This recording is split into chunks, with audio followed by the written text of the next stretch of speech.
When we heard Call of Duty Black Ops was preparing to unveil its multiplayer, we didn't waste any time. Our destination, Treyarch. Our mission, the most detailed hands-on coverage inside Xbox can provide. So sit back, relax, and keep a sharp lookout.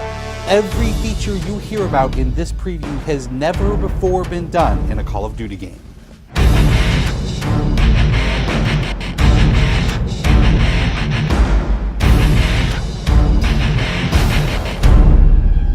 We begin where the multiplayer trailer for Black Ops left off, with theater mode.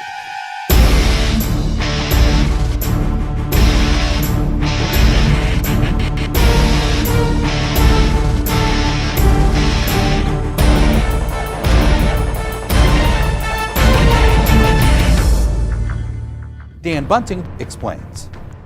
You can switch the camera from any player's perspective in both first person and third person. You can detach the camera and go into free cam mode, which allows you to fly anywhere on the map, basically. It's really interesting when you pause the game and go into free cam, you just see all the particle effects just in their full glory, just frozen in time, and it makes some really awesome footage.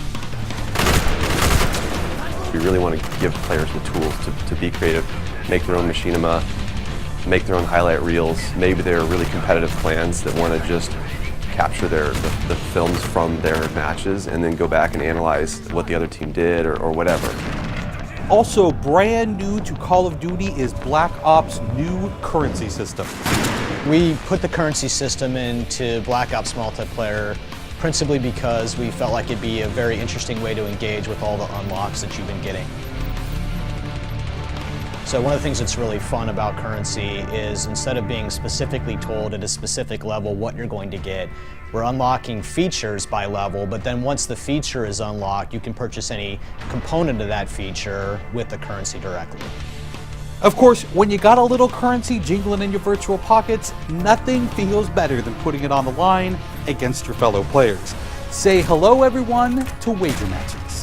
When we were developing the wager match game modes, we went through a whole bunch of ideas to find the 4 that we were going to use to ship inside the game.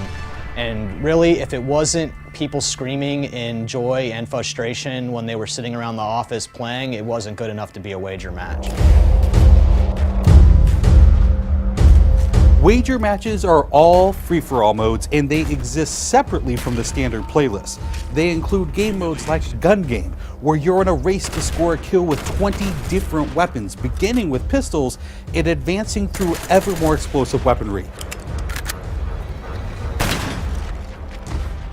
It's extremely rewarding for us as a design team to put something up there that people are reacting to really well and it's slightly different than what they get, and everyone loves the core game. And you have to be very careful when you're finessing the core mechanics of the game. But wager matches let us kind of get our creativity flowing and do some things that you're not normally used to, and then spin them up in unique ways and combine things in ways that you haven't seen before, that you never really thought of and that wouldn't be appropriate for the core game, but are completely appropriate for wager matches.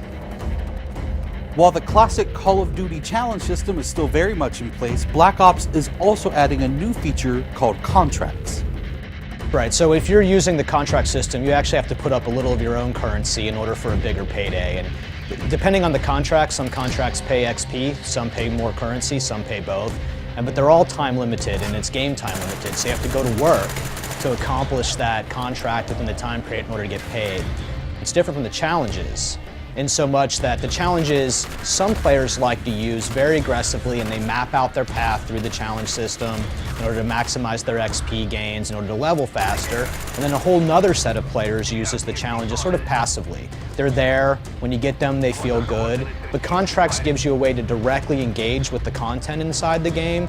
It says, hey, I'm an SMG guy, I want SMG based contracts, I'm going to chase my contracts and I'm going to get paid. And that's fun. Another focus for Black Ops is player customization, including things like unlockable face paint, unique perk-specific character models, and a whole lot of weapon customization.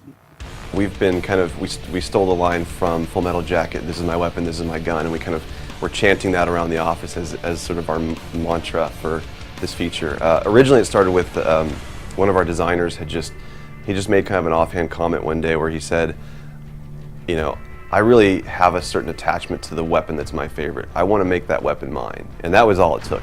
So from there it was just, what are the things that are cool? It's like, put your clan tag on your gun, of course. And we've got, the emblem editor by itself is an element of creativity for players. And then the reticles, of course, why not give people the option to select what kind of red dot they have. Maybe they don't like a dot, maybe they like a circle, maybe they like a triangle, maybe they like a standard crosshair, maybe they just want a line. And then there is combat training, which allows you to get comfortable with the trappings of multiplayer by competing in matches against AI-controlled opponents.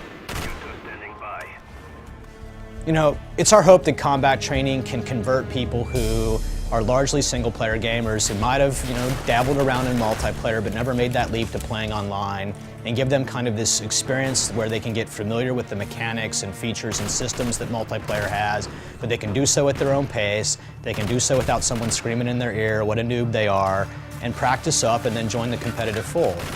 Experienced players could use combat training to practice up on a particular weapon, a particular tactic, or a particular map. So we think it appeals to both audiences, but most directly, it was designed to help new players get into the mix.